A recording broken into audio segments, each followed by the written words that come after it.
What's your addiction? What's your addiction?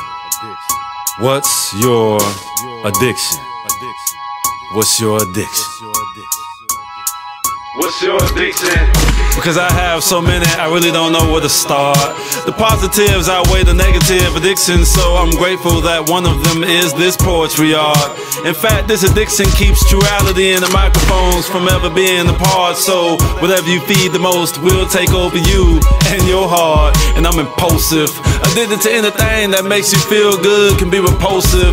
Too much of anything will indeed give you some symptoms of psychosis. And how do you get focused when you can feel what is killing you and you still want more? The beginning of anything, we start off as virgins and then we graduate to something hardcore. I'm addicted to that dreaded disease called it's never enough and I always want more. And if you are selfish in a relationship, it's definitely hard to get on one accord, and you will start on another addiction if you are always bored with nothing to occupy your time. This is usually when temptation and curiosity occupies the mind, and whatever the mind and the heart does, bet your bottom dollar that the body follows. Any overdoses or reluctance to cope with it can send you full throttle to a stronger liquor bottle. Addiction calls your name like flashing lights, car runway models. You know, the long heels and the red bottoms. Had to be a genius who came up with the theory, the more money, more problems. The more money doesn't necessarily mean that all of your problems you can solve them.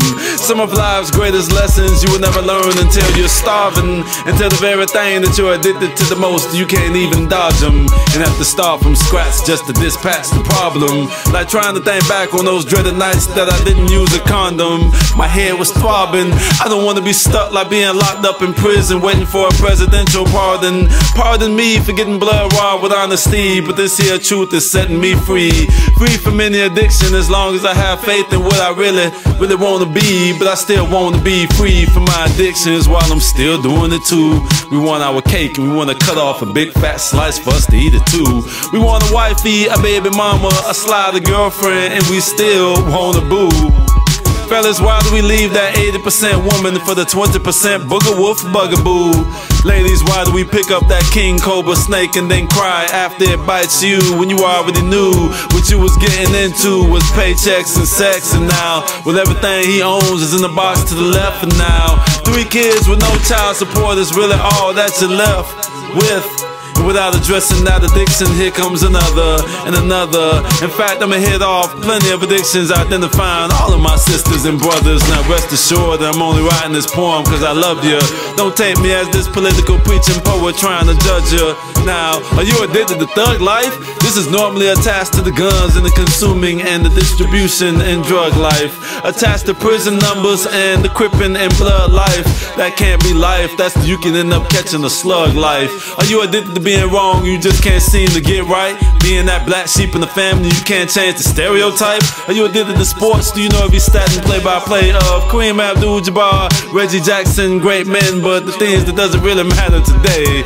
Pardon the interruption, but do you go around the horn on college football game day? Are you addicted to gambling? Can I find you at the Seminole Hard Rock Casino, spending every last dime of your dinero? That's a no bueno. The gambling bug shows no love in the same fashion as the fast destruction of drugs. In the black community, I never saw so much pain self-inflicted by the repercussions of cocaine, ecstasy, heroin, or Mary Jane. Choosing the lesser of the evils is not exactly the same, but the judicial system won't tell the difference, so peep game.